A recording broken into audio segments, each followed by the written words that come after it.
buhay. Hallelujah. Pwede po ba nating batiin ang ating katabi at sabihin mo, pinagpala kang lubos ni Lord. Yang nasa likod din po, sabihin mo, blessed ako, nakita kita ulit. Yan. Praise God. Without further ado, I would like to welcome our guest speaker for this morning service. He is one of the elders of the church, and he is the JA1 senior pastor of JA1 Korea. Let us all give the JA1 welcome to our guest speaker for this morning, Reverend Isagani Grospe. Palakpakan po natin ang Diyos na buhay. Praise God. Isang magandang umaga sa lahat. Good morning. Good morning din sa mga nasa online, and of course, di natin kasama si Bishop today sapagkat anniversary ng JA1 makilala sa Mindanao. So, ngayong araw na ito, ako po ang inyong kapiling. Amen? Amen ba? Sabihin nga natin, hallelujah. Amen. Sabi ng ating inawit kanina sa chorus ay, walang mahirap sa Diyos at walang imposible sa Diyos. Amen? Bago po ako manalangin, yung mga tumungo rito na meron kayong kailangan, makinig po kayo sa salita ng Diyos. At alam ko po na meron gagawing pakikipagtagpo ang Diyos sa inyo. Amen? Nag-pray tayo. Panginoon, salamat po ng marami. We are very thankful and honored today, O God, na sa kalagitnaan namin ay lulugurin ka at luluwalhatiin ka namin. Ang aming dalangin, O Diyos, mahanda ang puso ng bawat isa, matanggap ang himala ng iyong pagkilos at pagtugon. Dakilang Diyos, inaangkin namin ang tagumpay at ngayong araw na ito ay ang aming deklarasyon, malulugod ka at maluluwalhati ka sa aming kalagitnaan. We give you the honor, the glory and praise, O God, in Jesus' name. Amen and amen and amen. Palakpakan po natin si Lord. Ngayong araw na ito po ay salamat sa Panginoon. Isang kagalakan muling makatayo sa inyo at makapagbahagi ng salita ng Panginoon. Praise God. So, sa mga nasa online natin ay salamat sapagkat kayo ay ngayon nakikinig ng salita ng Diyos. Kindly give me the first slide please. Okay. Yung Romans chapter 12 verse 2, sabi niya, huwag kayong makiayon sa takbo ng mundong ito, mag-iba kayo sa pamagitan ng pagbabago ng inyong pag-iisip upang maunawaan ninyo ang kalooban ng Diyos kung ano ang mabuti, kalugod-lugod at ganap na kalooban niya. Yan pong talata ng Romans chapter 12 verse 2 ay pangungusap ng pamosong apostol, sa Apostol Pablo. At ito po ay pag sinuri mong maigi, ang sabi niya, upang maunawaan daw ang kalooban ng Diyos ay kailangan daw ng pagbabago ng isip. At linawin natin, sabi niya, huwag kayong makiayon sa takbo ng mundo. Meron siyang agad babala. Huwag kayong makiayon sa takbo ng mundong ito, mag-iba kayo sa pamagitan ng pagbabago ng isip. Ang sabi niya, mag-iba kayo. Mag-iba kayo. Mag-iba kayo sa pamagitan ng pagbabago ng inyong isip. Hindi niya sinabing mag-iba kayo ng bihis. Mag-iba kayo ng sistema. Kundi ang sabi niya, mag-iba kayo ng pagbabago ng inyong isip upang maunawaan ninyo ang kalooban ng Diyos. Malinaw yung praise, hindi mo maiintindihan at mauunawaan ang kalooban ng Diyos unless na ibibigay mo ang pahintulot na mabago ang iyong pag-iisip. At ang sabi niya, 3 level. Ang sabi niya, mauunawaan ninyo ang kalooban ng Diyos kung ano ang mabuti, kalugod-lugod at ganap na kalooban niya. Kaya ngayong araw na ito, mga kapatid, matagal ka nang hinihingi sa Diyos, ngayong araw na ito ay marahil ngayon yung delivery time for you. Ito yung delivery time for you ngayon para matanggap yung hinihingi mo. Pero meron tayong dapat gawin. At ang sabi ng Bible, ang pananampalataya daw ay walang pakiramdam. Ang pananampalataya ay nakabatay sa hindi mo nakikita, pinaniniwalaan mo na. Kaya naniniwala ako na tumungo ka sa lugar na ito na punong-puno ka ng katiyakan na katatagpuin ka ng Diyos. Amen? So, ngayong araw nito, ang hamon ko, wag po kayong mag-alala kasi naka-timer ako. Nagtanong ako kanina sa ating kapatid, kung anong oras ako matatapos. Pag tumunog to, konti na lang. Ibig sabihin, matatapos na ako. Okay. Ngayong araw nito, gusto kong dalhin sa inyo ang mensaheng pinamagatan ko na pagpapanibago ng katangian ng iyong isip. Pagpapanibago ng katangian ng iyong isip. Pag sinabi natin katangian, alam nyo ba, ang ating isip ay may karakter. Merong pag-uugali.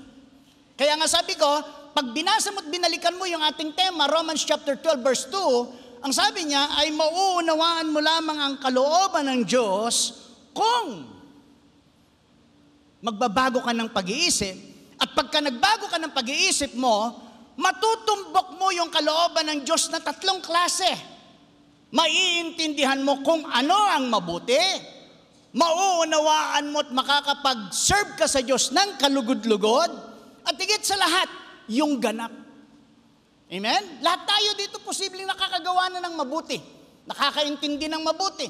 Pero gusto ko pang ipaintindi sa inyo, ang sabi ng Romans chapter 12 verse 2, linawin ko uli maigi, ang sabi niya, huwag kayong makiayon sa takbo ng mundong ito.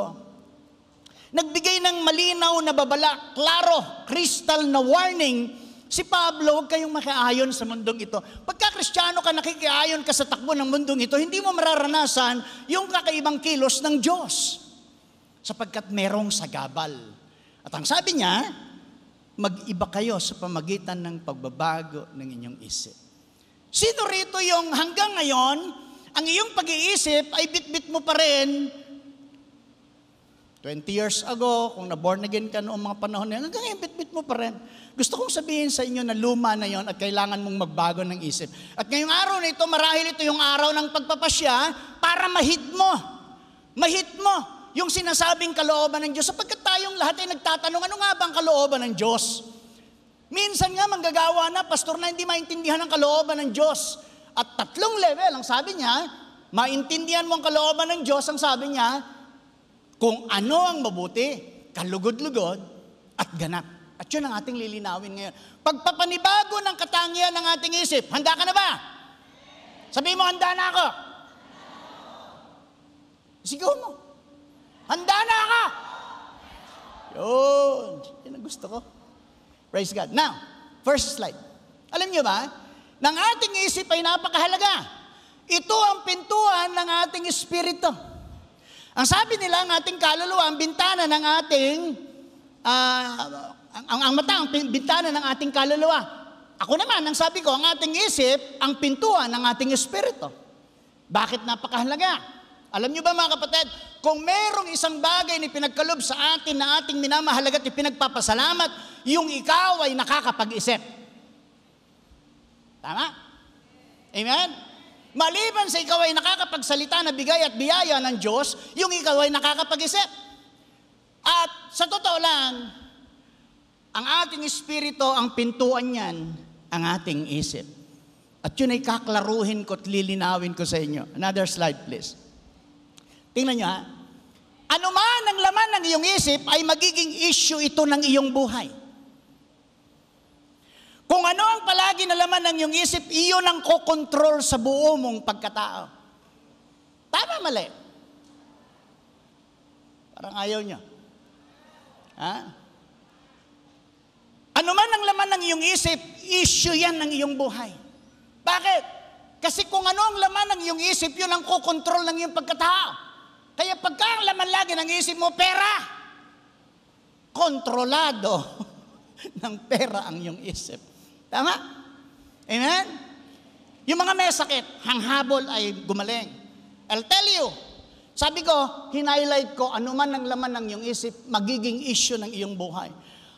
Ano ang issue ng iyong buhay, tiyakin mo, tignan mong maigi, yun ang laman ng iyong isip.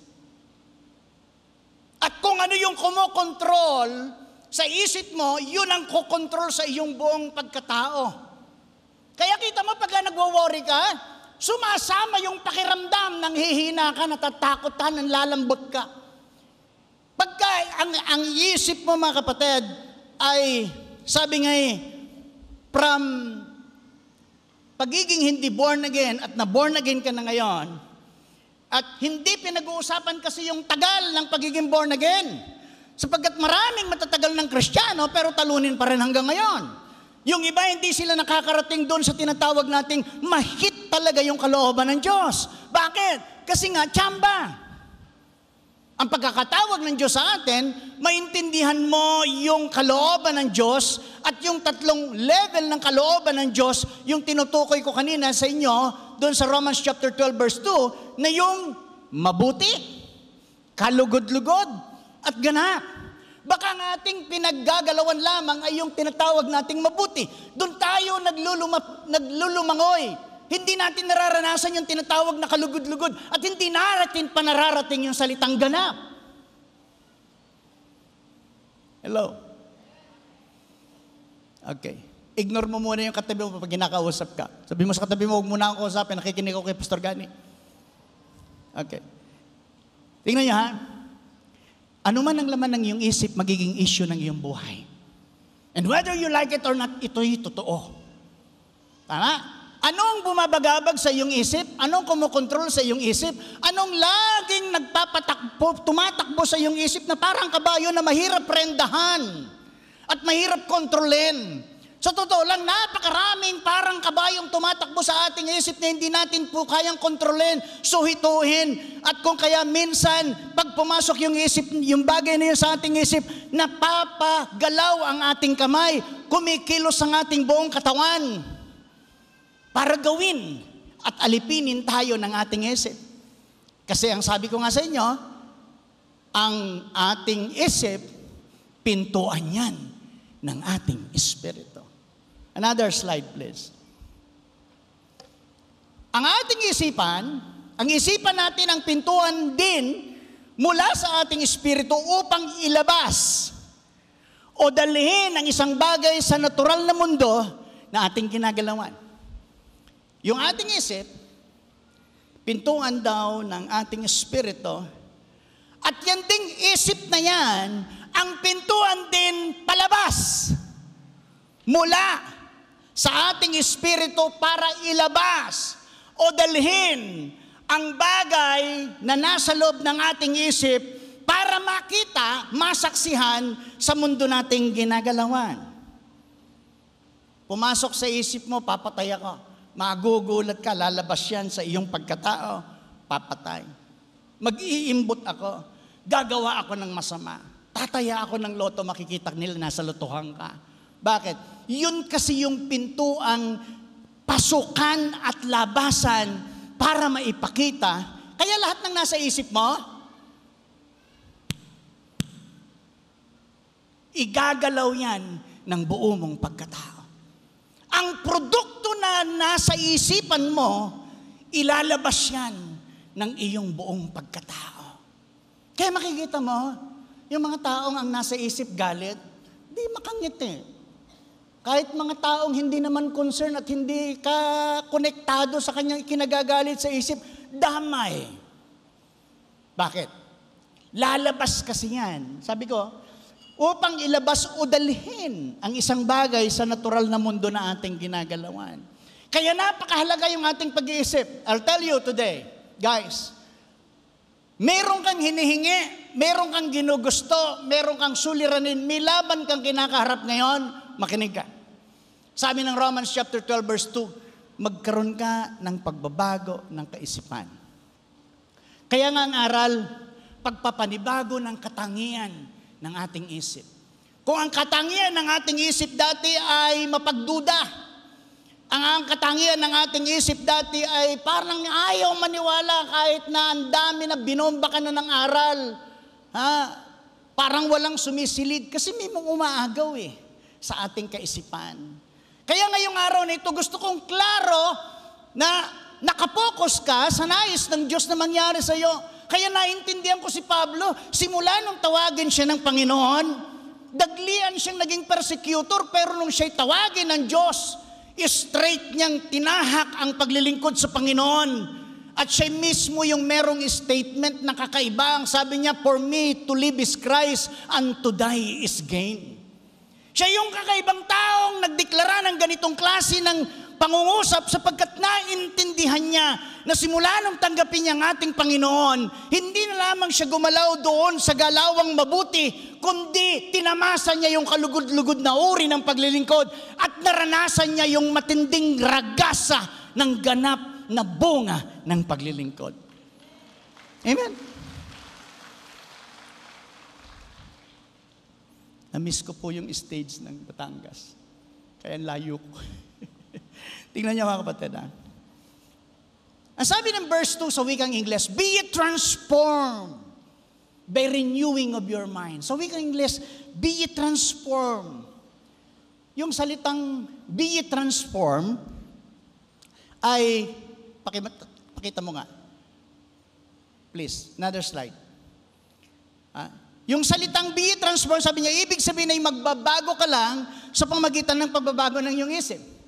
Sa ayaw at sa gusto mo, magkakaroon ng matinding transformasyon ang iyong buhay, walang ibang daan, walang ibang susi. Kahit maglabas-pasok ka ng simbahan, labas-pasok ka, kahit sino pang magpato ng kamay sa iyo, kahit na anong demonyo pang lumabas sa iyong pagkatao ko, mga kapatid, unless you accept the reality and you have to accept the challenge na magbago ka ng isip, doon pa lang magsisimula ng tunay na genuine transformation ng iyong buhay. Amen? Kaya nga, ang tagal mo ng born again pero hindi nababago isip mo, hindi nababago ang sistema ng iyong kaisipan. Mga kapatid, still, defeated ka. Minsan, sapagkat on fire, nakakasama ka ng mga maraming Kristiyanong on fire na nahahawaan ka, na isasama ka na sa damay ng pagpapala.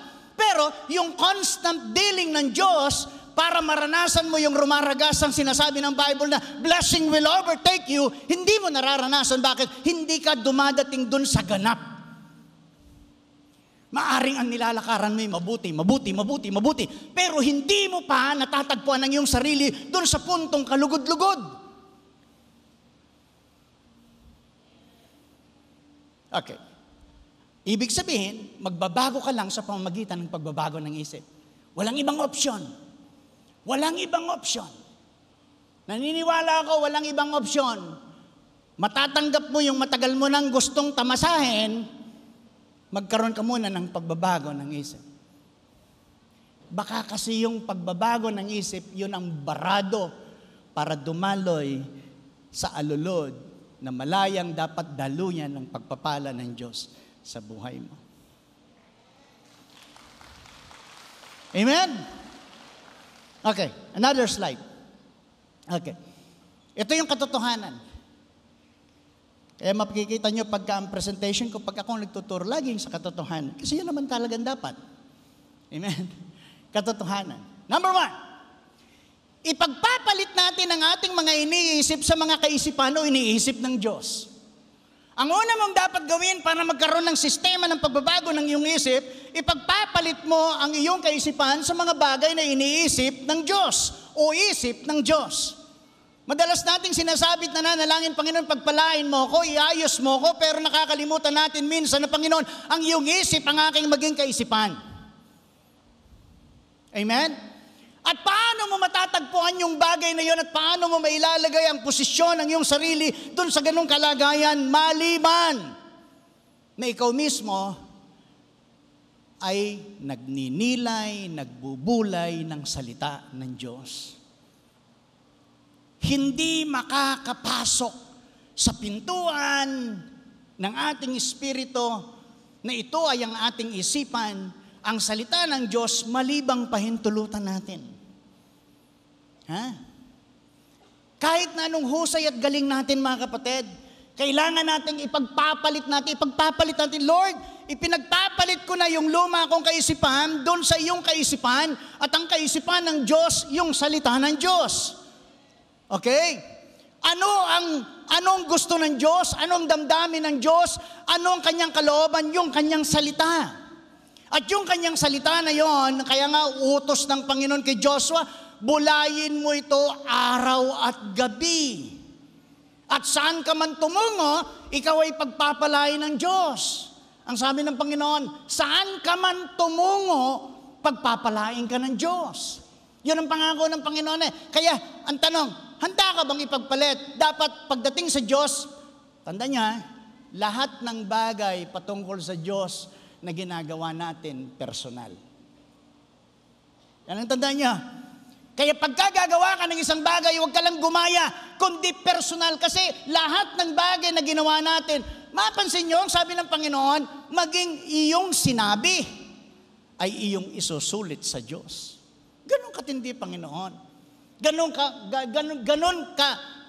kaseryoso ang Diyos pagdating sa tuwiran nating mga Kristiyano.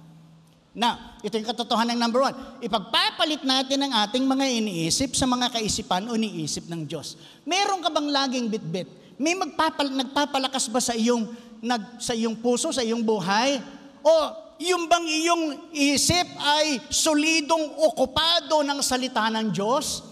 Solidong okupado ng salita ng Panginoon na walang puwang ang takot, hindi makakapasok o makakaupo sa iyong kaisipan yung pangamba o pag-aalala o pagdududa. Bakit? Kasi okupado ng salita ng Diyos bawat espasyo ng iyong kaisipan. At pagka bawat espasyo ng iyong kaisipan, sapagkat nakipaghanda mong ipagpalit ang iyong isip na luma sa isip ng Diyos, wow! I'll tell you, dun ka pa lamang makakaranas ng kakaiba na kilos ng totoong Diyos. Amen? Amen ba? Another slide, please. Tingnan niya, ha?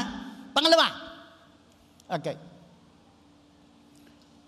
Kailangan, sabi niya, itinatakwil natin ang mga karnal na pag-iisip. Ano ba yung karnal na pag-iisip? Yun yung pagdududa. Makalaman.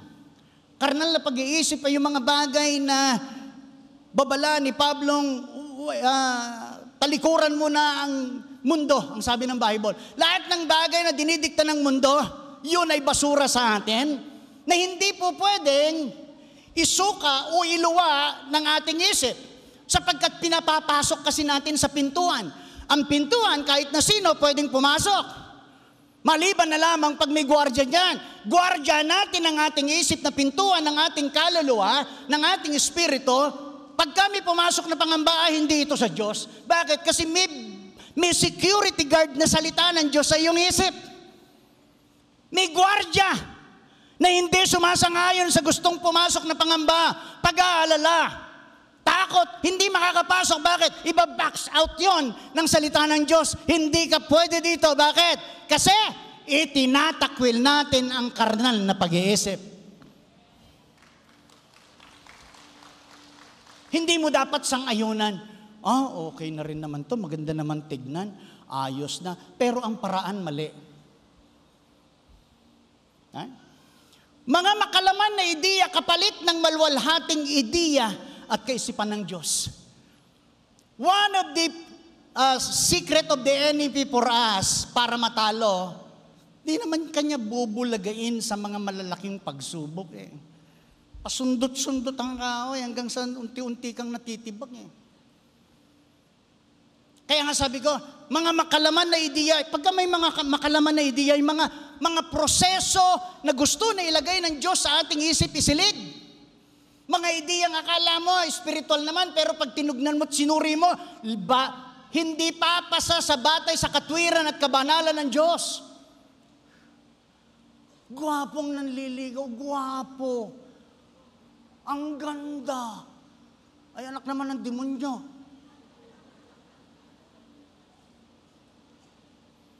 Papaintindi ko yun sa inyo. Bakit? Kasi whether we like it or not, kailangan mong lumalim sa uri ng paglilingkod. Itinatakwil. Paano ba tayo magtakwil? Ayoko na yan. Hindi, dapat yung pagtatakwil, seryoso. Itinatakwil ko itong makalamang pag-iisip na ito. Nakakaisip ako ng masama sa taong ito, samantalang wala naman siyang ginagawang masama sa akin. Isinisilid ito ng kaaway, pero walang kumukontra sa aking isipan para itaboy ito. Bakit? Walang laman ang isip mong salita ng Diyos. Kung merong laman ang isip mo na salita ng Diyos, kayang i-box out nun. Do not enter here. This is occupied by Joshua chapter 1 verse 8 and 9. Nagdi-devotion to araw-araw. Oy, wala kang karapatan dito. Hindi mo to pwedeng takot-takutin. Pero kung alam lang naman natin, Joshua 3, John chapter 3 verse 16, ang gandun na nga laang, don't expect too much from God. Bakit? Kasi kung wala kang ginagawa. Bigyan mo ng katwiran na dahilan ang Diyos para dalhin ka sa mas mataas na uri ng level ng karanasan bilang isang Kristiyano sa ang aspeto, sa kalusugan, sa pananalapi, sa katanyagan. Bakit? Pangako yun ng Diyos. Pero bigyan mo siya ng dahilan. Bigyan mo siya ng katwiran na dalhin ka doon. Bakit? Kasi ang libre lang na ating tinanggap sa Diyos, kaligtasan, yung bagay na gagawin mo na mararanasan mo na kakaiba sa harap ng Diyos, meron kang dapat gawin. Puhunanan mo ng katapatan at makatotohanan na pamumuhay sa harap ng Diyos. Gusto mo ng pagpapala, namumuhay ka na masama. Hindi pwede yun. Amen ba? Ang Diyos hindi konsentidor. Bagamat Diyos siya ng pag-ibig, pero hindi nangungonsente ang Diyos. Okay? Sabi ko, mga makalaman na ideya kapalit ng malwalhating ideya. Lord, bigyan mo po ako ng revelation. Kapahayag ang dapat kong gawin sa aking kaisipan para gawin yung mga ideya mo. Lord, my idea is good, but Lord, your idea is much better. Amen? Amen ba? Pagpapalit, ibig sabihin, pagbabago ng katangian. Yung katangian ng ating isip kasi nababago yan eh. Dating mapag-imbot, dating masama mag-isip, wala namang kabagay-bagay, may dumaan lang sa katabi, iba na iniisip.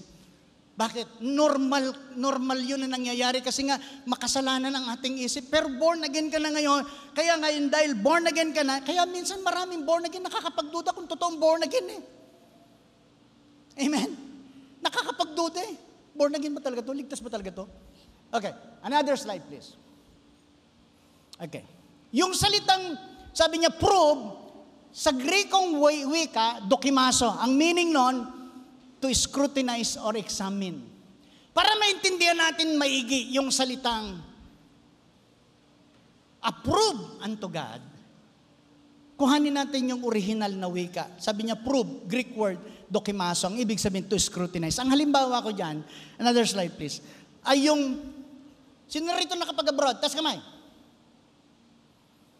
Yung nakapasok na sa airport, na dumaan ka ng custom, immigration, di ba? Lahat tayo, pag tayo nag-abroad, isinasubmit natin ang ating sarili sa kabuong kapamahalaan ng kahit na sino, maganda man o hindi maganda na immigration officer. Tama, mali? Okay? At dahil doon, pag tayo papasok sa ibang bansa, tinitignan yung ating pagkatao. May pasaporte ka, ikaw ba talaga yon? Ngayon, matindi na. Dati kaya mong pikihin. Ngayon, di mo na kayang pikihin kasi may mga fingerprint na, may mga eye scanner na ngayon. Okay? Pwede mong pikihin ang dokumento. Ngayon, sabi ko, yun yung halimbawa. Another slide. Masusi nilang tinitignan, mapatao, kargamento na papasok o ipapasok sa kanilang bansa.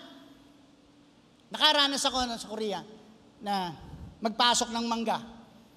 Mangga na binalatan ko na, Indian mango, nakalagay na sa Tupperware. Kasi sa kagustuhan ko makatikim yung ibang kapatiran doon. Alam niyo ba, nahuli yon. Nahuli. Nung nahuli, ang sabi niya sa akin, I'm a pastor, sabi ko, this is just a gift for my members so that they can taste this fruit. Sabi sa akin ng immigration, nung custom official, no, this is illegal. Tinapon sa basurahan. Ganon din sa ating isip.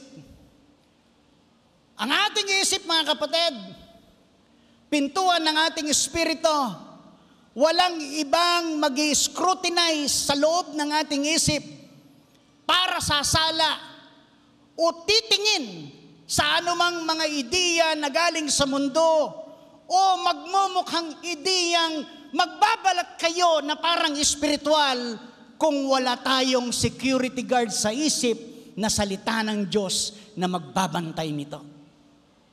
Amen? Ang sabi sa akin, this is illegal. So ganun din. Tayo lahat patungo sa langit, kaya tayo nire-rebuke. Kaya tayo itinutuwid. Kaya tayo nakakarinig ng mga bagay na parang hindi sang-ayon ng ating personalidad, pagkatao sa ating mga naririnig, pero yun ay maso, apoy, na gagamitin ng Diyos upang maging karapat-dapat tayo sa destinasyon natin sa langit. Amen? Kaya, sabi niya, mapatao, mapakargamento, hindi ka po pwede. Pagka yung tao, natuklasan nila, red flag sa immigration, tatabi ka eh. A to A, hindi ka pwedeng pumasok sa aming bansa. They have all the authority to do it. Bakit? Papasok ka kasi sa kanilang bansa. Ganon din sa atin. Hindi nangangahulugang ikaw ay na-born again, tumanggap ka sa Panginoon bilang Panginoon, sariling tagapagligtas, ay ikaw ay garantiya na okay, gawin mo ng lahat ng gusto mong gawin kasi nakatanggap ka naman na sa Diyos. Oy. Napaka-unfair naman sa Diyos na namatay sa krus ng Kalbaryo, tinanggap ang libong sakit, ang daming pasakit, insulto, tadyak, kung ano ang kanyang tinanggap. Tapos napakagaan lamang para sa iyong tignan ang pagtungo sa kanyang kapahingahan na okay lang sa Diyos kasi naman punong-puno ng grasya. Huwag nating abusuhin ang grasya ng Diyos. Amen? Because grace is a gift of God. At pag inirigalo ng Diyos yun, hindi mo pwedeng abusuhin.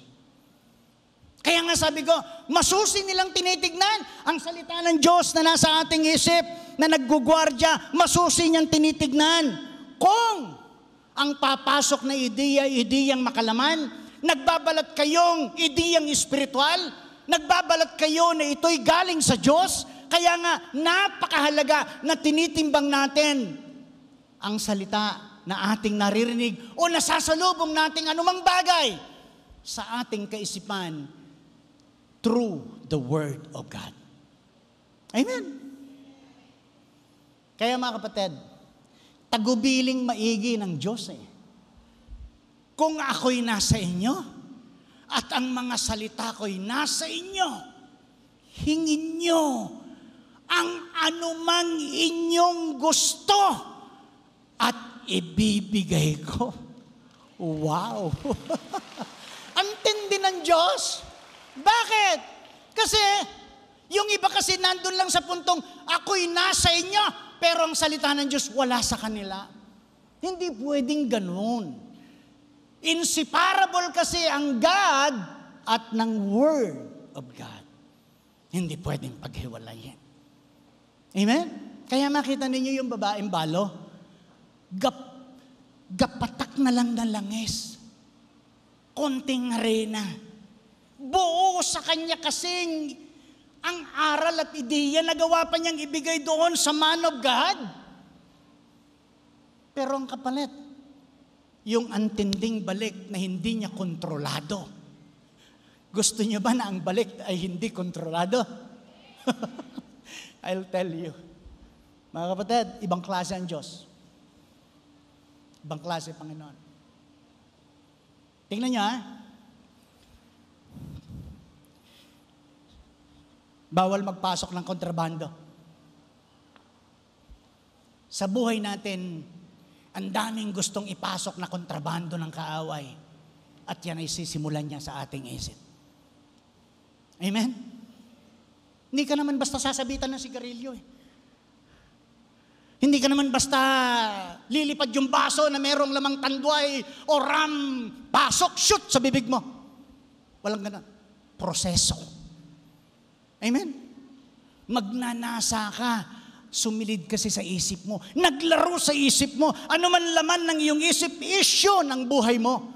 At dahil mineditate mo yung issue na yon at hindi mo pinahintulutang palabasin ng makapangyarihang gwardiya sa isip natin na salita ng Diyos dahil wala nga.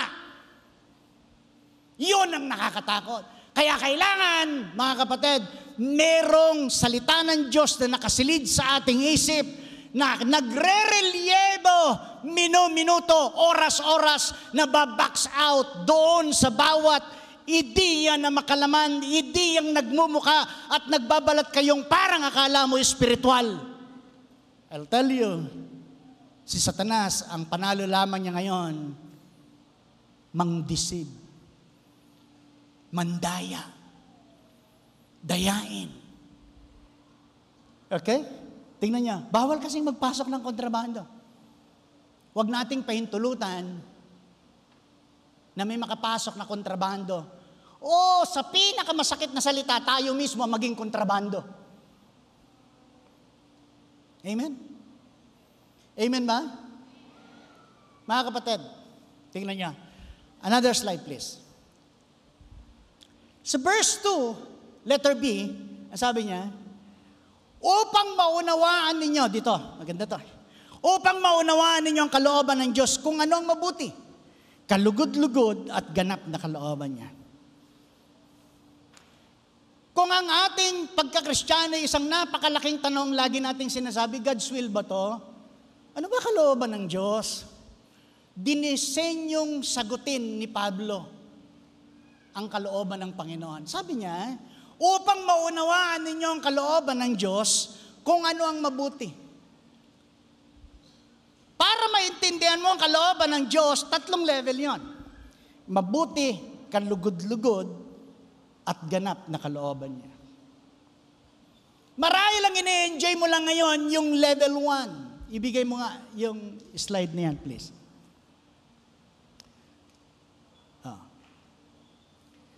Suriing maigi, yan ang pangatlong katotohanan.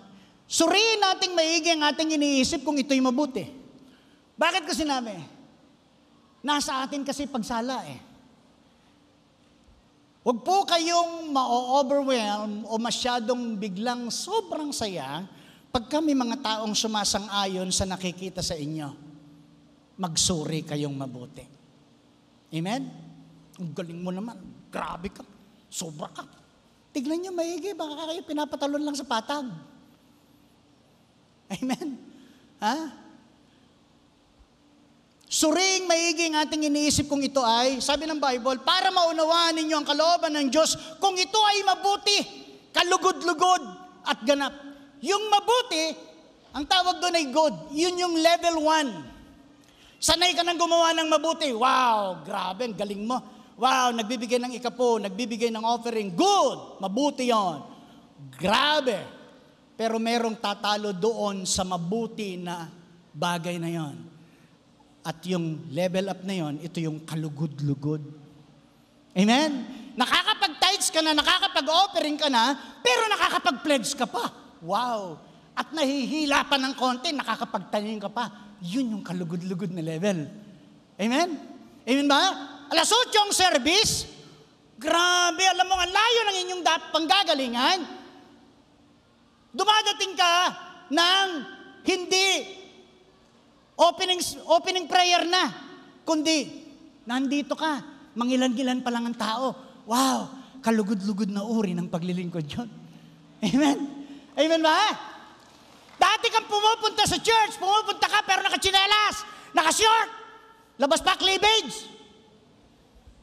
Ngayon, wow, mabuti naman yung pumupunta na sa church pero gusto mong mataas na uri ng pagiging mabuti, kalugod-lugod, pupunta ka na sa church ngayon, naka-full gospel ka. Wow. Amen. Mabango ka ngayon. Kasi sasamba ka sa Diyos, kalugod-lugod. Amen? Presentable na ngayon ang damit mo, hindi ka na pagnanasaan.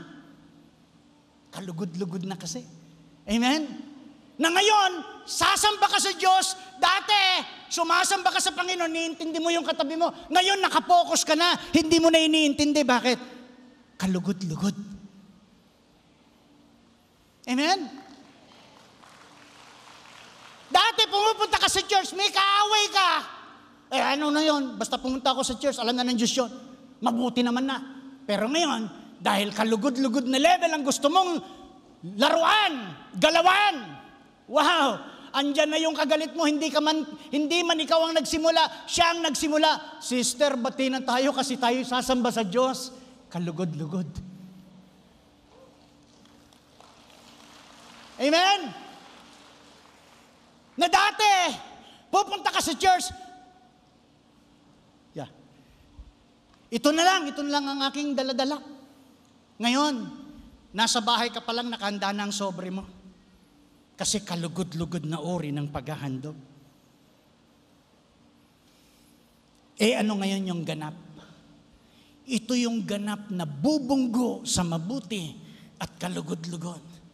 Ito yung best level na ang nagdidikta yung ganap na binago ng Diyos na isip. Makikipagbati ako kahit walang taong nagsasabing makipagbati ako sa aking naging kaaway. Kahit taon pang lumibas, kasi yun ang best na dapat kong gawin. Amen? I-honor ko yung pastor, gagalangin ko kahit minsan parang ayokong paniwalaan siya. Bakit? Kasi ito ang best na dapat kong gawin. Amen? Guys, suriing maigi. Kung ito ay galing sa Diyos, kung ito ay mabuti, kalugod-lugod at ganap. How I wish that all the JA1 members are doing the will of God doon sa pagiging ganap na aspeto.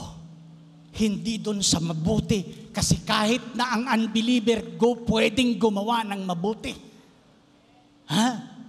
Pero yung best, walang pwedeng gumawa ng best, kundi yung mga taong binago, may takot sa Diyos, tapat, marangal, banal, na lumalakad sa presensya ng Diyos. Amen? Okay, konti na lang. I still have 10 minutes siguro. Another slide please. Huwag kang pumayag na sa ginagawa mo basta ang nakasanayang okay na yan. Ay okay na. Sikaping mas mataas ang antas at pamantayan natin, lalo na at ito ay patungkol sa Diyos. Nag-set up tayo ng gamit, okay na yan. Ayos na, kulang na tayo ng oras eh. Bakit? Meron ka pa namang kakayanang mas lalong pagandahin. Huwag kang pumayag sa okay na level dahil okay na. Mga kapatid, kundi kaya mo pang taasan. Bakit? Kasi ang ginagawa mo patungkol sa Diyos. Amen? Okay naman na yan sa mga usher minister. Okay na, hindi. Tignan mong maigi. Because everything that you do to God is personal. Huwag kang pumayag na okay na yan.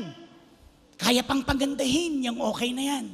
Bakit? Kasi ang iniisip mo, ibibigay ko yung best dahil patungkol ito sa Diyos. Amen? Another slide please. Philippians chapter 4. Sabi niya, bilang pagtatapos, mga kapatid, dapat maging laman ng inyong isip ang mga bagay na karapat-dapat, kapuri-puri, mga bagay na totoo, marangal, matuwid, malinis, kaibig-ibig at kagalang-galang. Yan yung bakod ng ating isip. Pag yan ay nababakuran tayo ng Pilipos 4:8, walang lalabas, walang makakapasok na kontrabando at mga bagay na mag-aalis sa atin sa loob ng linya ng pagtahak ng tamang paglilingkod. Walang pwedeng makapag-box out sa atin. Walang pwedeng makapag-alis sa atin. Bakit? Kasi, sabi niya, dapat maging laman ng iyong isip. Marangal ba yan? Karapat-dapat ba yan? Kaibig-ibig ba yan? Mga kapatid, outside Philippians chapter 4 verse 8, walang dapat laman ang ating isip. Maliban dyan. Amen? Kailangan, karapat-dapat, kapuri-puri, mga bagay na totoo, marangal, matuwid, malinis, kaibig-ibig, at higit sa lahat, kagalang-galang. If these characters and attributes is in our mind, I'll tell you, you will emerge as winner every day, every moment of your Christian walk. Amen? Amen ba? Isa pa, konti na lang. Pangapat, focus. Focus lang. Focus at sanayin natin ang ating isip sa mga karapat-dapat. Sabi ko, focus lang. Yan yung Philippians 4:8. Karapat-dapat, kapuri-puri, mga bagay na totoo. Focus mo, i-focus mo at sanayin. Sanayin. Yung ang umiinom ng ng alak, ng 3 botelya o 5 botelya. Hindi naman nagsimula yun na 10 agad ang itinumba. Nagsimula muna yun sa isa. Yung naninigarilyo ng 3 kaha ngayon, nagsimula muna sa isang hitik na mga ganon. Hanggang sa nakasanayan na niya, nasanay na siya. Ganon din tayo. Sanayin mo ang isip mo sa marangal. Mabuti, kapuri-puri. Titiyakin ko sa iyo, wala kang magiging kabunggo, wala kang magiging kaaway. Kagigiliwang ka. Amen? Ha? Another slide, please. Mag-isip at mamuhay ng may kalidad sapagkat kakaiba ka bilang anak ng Diyos. Tingnan mo nga sarili mo. Huwag mong titignan na para kang kaawa-awa, lugi-lugi. Hindi. Tignan mo, kakaiba ka. Pag tumatayo ka, kakaiba ka. Pag namumuhay ka, kakaiba ka. Iba ka. Bakit? Anak ka ng Diyos. Yung iba nga, anak lang ng tao, astig na, anak ni governor, anak ni ganito. Hindi makilala ng Diyos. O, ikaw, anak ka ng Diyos. Amen? Mag-isip at mamuhay ng may kalidad, may quality. May kalidad ang buhay ko. Bakit? Kristiyano ako. Kahit na tricycle driver lang ako, may kalidad ang buhay ko. Hindi ako nandadaya. Yung huling pasahero ko sa hapon, handog ko yun sa Diyos, hindi ko na pinagbabayad. May kalidad ng buhay. Tricycle, jeepney driver lang ako, pero yung huling 3 pasahero ko bago ko gumarahe, nililibre ko kasi may kalidad ang buhay ko.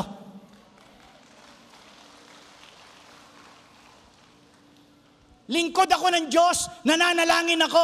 Ako ang unang nagbibigay ng malaki para sa Diyos. Bakit? Kasi may kalidad ang buhay ko. Yung sinasabi ko, ginagawa ko kasi may kalidad ang buhay ko. May negosyo ka. Hindi mo ikakasira kung nagtitinda ka lang sa palengke. Yung huling customer mo sa hapon, huwag ka nang magbayad. Bigay ko na yon kasi Kristiyano ako. Pangako ko kasi sa Diyos. Una't huling kliyente ko sa araw, bigay ko. May kalidad na buhay. Amen? Woo! Mag-isip at mamuhay ng may kalidad sapagkat kakaiba ka bilang anak ng Diyos. Last slide. Last slide. Ephesians. Iwanan na ninyong dating pamumuhay, hubarin na ninyong dating pagkatao na napapahamak dahil sa masamang pagnanasa. Hubarin daw. Hubarin daw ang lumang pagkatao. Lahat tayo nasa proseso. Lahat tayo inaayos. Ha? Naalala ko nung may mga nag-EMGR pa, halos yapusin ang krus. Naglulupos, pero hindi pa rin nabago. Wala doon sa panlabas, kundi nandun sa sinsiro, sa kaloob-looban mo. Amen? Another slide. Magbago na kayo ng diwa at isip. Yan ang sinabi niya. Magbago na kayo ng diwa. Panghuli. Number 6. Makakaranas ka ng tagumpay at tamang pagragasan ng ani sa buhay kung tatahakin mo ang pagbabago na iyong nakasanayang pag-iisip. Yung nakasanayan mong lumang pag-iisip, pag binago mo yon, makakaranas ka ng tagumpay. Tagumpay, from glory to glory to glory, from victory to victory to victory, at ang sabi niya, ragasang pag-ani. Pagragasang pag-ani. Hindi ka na lamang doon sa hundreds, sa thousands, hindi man doon sa pera, mga kapatid, maging sa physical, mararanasan mo yan. Bakit? Kasi makakaranas ka eh. Masarap maranasan ang mga pangako ng Diyos, pero meron tayong dapat baguhin. Sabi ni Pablo, baguhin ang pag-iisip. Amen? Are you ready now to change the atmosphere and the characteristic of your mind? At pagka binago mo yan, may mangyayari doon sa ating kinanta kanina, walang imposible sa Diyos. Walang mahirap sa Diyos. Amen? Bago ko kayo patayuin, ikaw na pumunta rito na merong hinihingi. Huwag kang pumayag na lalabas ka dito na sa mga susunod na sandali, oras, linggo at araw paglabas mo, hindi mo matanggap yon. Simulan mo ngayon. Narinig ko kay Pastor, bagbabago ako ng isip, sasanayin ko ang aking sarili at ngayon, Panginoon, sasalubungin ko paglabas ko yung mga pangako mo. Patutunayan ko, mamumuhay ako ng may kalidad. Amen? Tumayo tayong lahat. Please, stand up.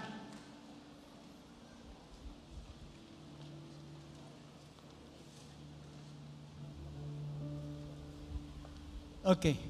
As we sing the song, Walang Mahirap sa Diyos, gusto ko po na hamunin ka, tumayo kang mag-isa lang sa Diyos.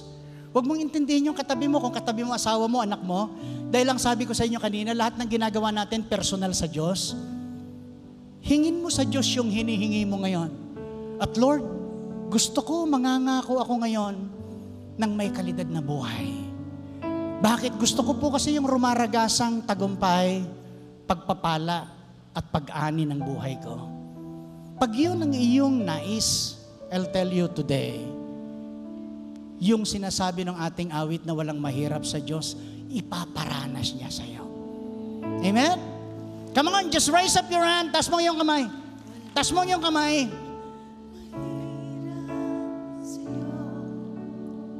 Pikit mong iyong mata, sambahin mong Diyos. Sundan natin ang ating mga awit. Oh, salamat o Diyos.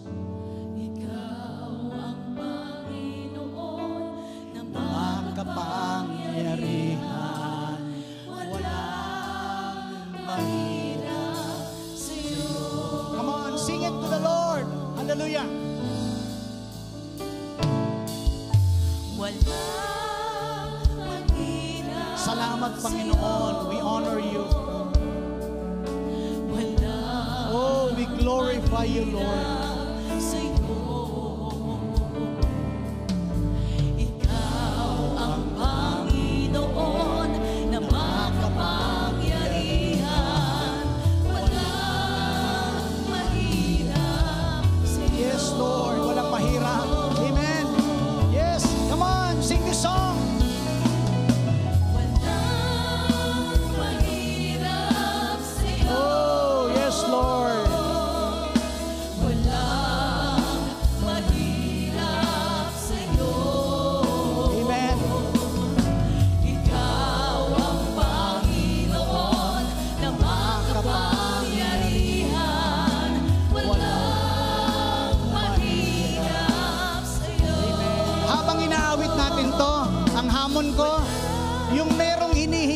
Diyos, patutunayan niya sa iyo na walang mahirap. Pumunta ka sa unahan ngayon.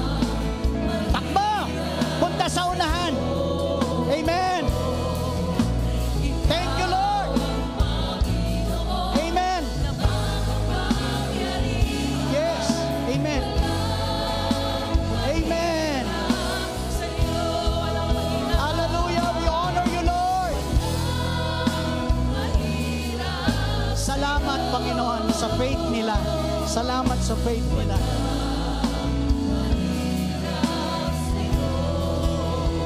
Amen.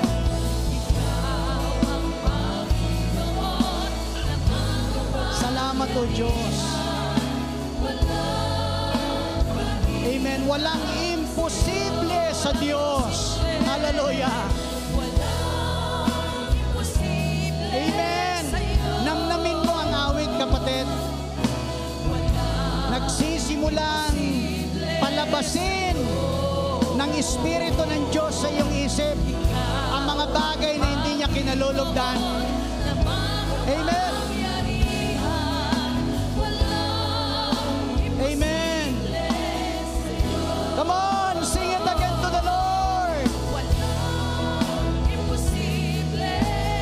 Amen. Meron dito, gagaling, gumagaling. Amen. We thank you, Lord. Hallelujah. Amen. Meron dito, matagal mo nang inihingi yun. Matatanggap mo yun. Oh, come on, declare it to the Lord.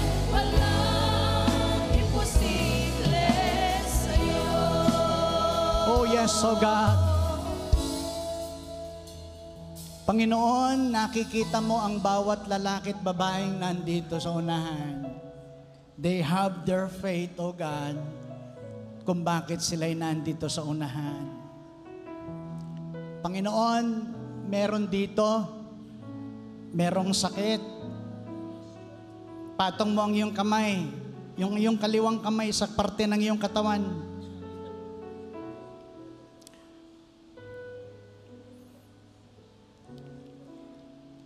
Sa oras na ito, ikaw na pisikal na katawan, pag-aari yan ng Diyos.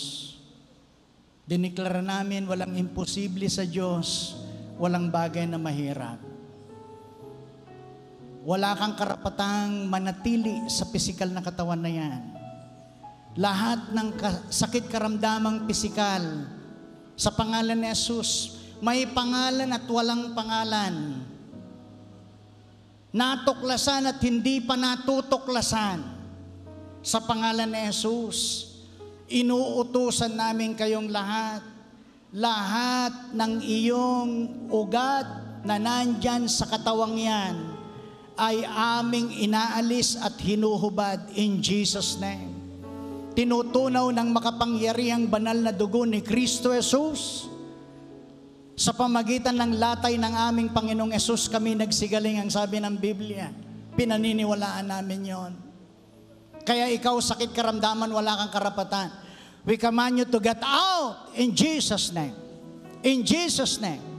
Lahat, kung meron mang may cancer, merong bukol sa breast, we rebuke you today. In Jesus' name. In Jesus' name. Lahat ng merong migraine, may pain sa ulo right now, you have no right to stay. In Jesus' name, get out. Lahat ng merong suliranin sa relasyon, nagdideklara kami, wala kayong karapatan. Panginoon, maaayos lahat ito.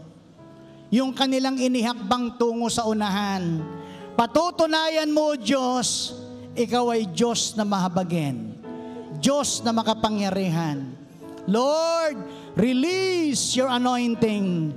Release your anointing, oh God, right now. Amen. Release in the name of Jesus. In Jesus' name. Mangyari ang magandang plano ng Diyos sa inyong buhay. Nagdideklara ako ng saganang pagpapala mula sa trono ng Diyos. Kaalinsabay ng pagbabago ng iyong isip, pagpapahintulot ng kapangyarihan ng salita ng Diyos, mararanasan mo ang dahilan ng iyong pagtungo sa unahan. In Jesus' name. In Jesus' name. Mangyayari yon. Magaganap yon. In the name of Jesus. In the name of Jesus. Lord, I pray today, yung step of faith nila, Panginoon, patutunayan mo. Grabe ang ragasan ng biyaya mo, ng pagpapala mo, at pagpapatunay mo ng kanilang kinilala ay Diyos na buhay. We thank you, Lord. We honor you. Salamat, Panginoon. Gagawin mong matagumpay na Kristiyano ang lahat ng mga taong ito. Salamat, Panginoon. We carefully bring you back all the honor, all the glory, and all the praise. In Jesus' name. Amen and amen and amen. Di ko man po kayo mapatungan ng kamay isa-isa. May ginawang pagpatong ng kamay ang Diyos sa inyo. Amen? Huwag niyong lilimutin, ang Diyos ay napakabuti. Next.